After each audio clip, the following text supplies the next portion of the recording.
বাংলাদেশের ব্যাটিং নিয়ে শান্ত চমকপ্রদ বিবৃতি।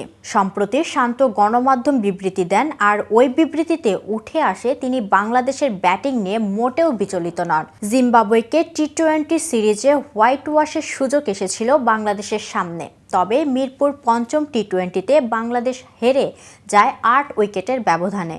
ম্যাচ হারার পর কৃতিত্ব জিম্বাবুয়েকে দিয়েছেন বাংলাদেশ অধিনায়ক নাজমুল হাসান শান্ত। এ বিষয়ে বিস্তারিত জানাতে উষারবাণী স্পোর্টস থেকে আমি ইফফাত আরা মিথিলা রয়েছে আপনাদের সাথে। জিম্বাবুয়ের বিপক্ষে 5 ম্যাচের টি-20 সিরিজ বাংলাদেশ জিতেছে 4-1 ব্যবধানে। তবে সিরিজের স্কোর লাইন মাঠের খেলাচিত্র পুরোপুরি তুলে ধরতে পারছে না। বাংলাদেশের এই জয়গুলো এসেছে অনেক কষ্টে।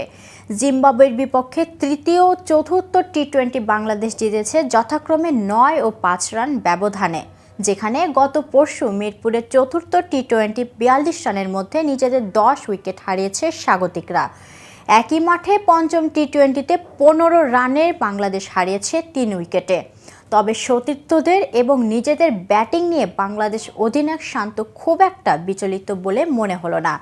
গণমাধ্যম সাক্ষাৎকারে শান্ত বলেন, ব্যাটসম্যানরা পুরো সিরিজেই চেষ্টা করেছে ভালো করার এবং উইকেটটা অ্যাসেস করে চেষ্টা করেছে ব্যাটিং করার। আমার পারফরমেন্স নিয়ে মন্তব্য করতেই পারেন।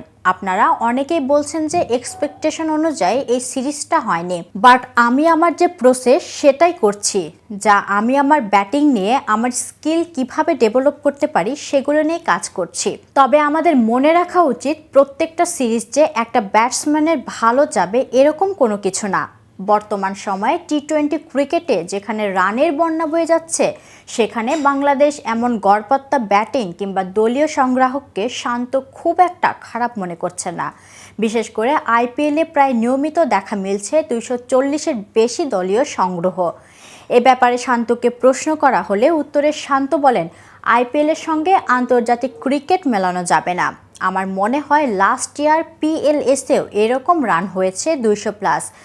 250 রানও হয়েছে, কিন্তু আন্তর্জাতিকে আমি যতটুকু জানি 160 থেকে 175, 180, 200 রান যদি কোনোভাবে দল করে এটা খুব ভালো স্কোর। তো ভিউয়ার্স, এই সম্পর্কে আপনার কোনো মতামত থাকলে জানাতে পারেন কমেন্ট বক্সে, আর ভিডিওটি ভালো লাগলে লাইক শেয়ার করতে ভুলবেন না। আজ এ পর্যন্তই। এতক্ষণ সাথে থাকার জন্য ধন্যবাদ।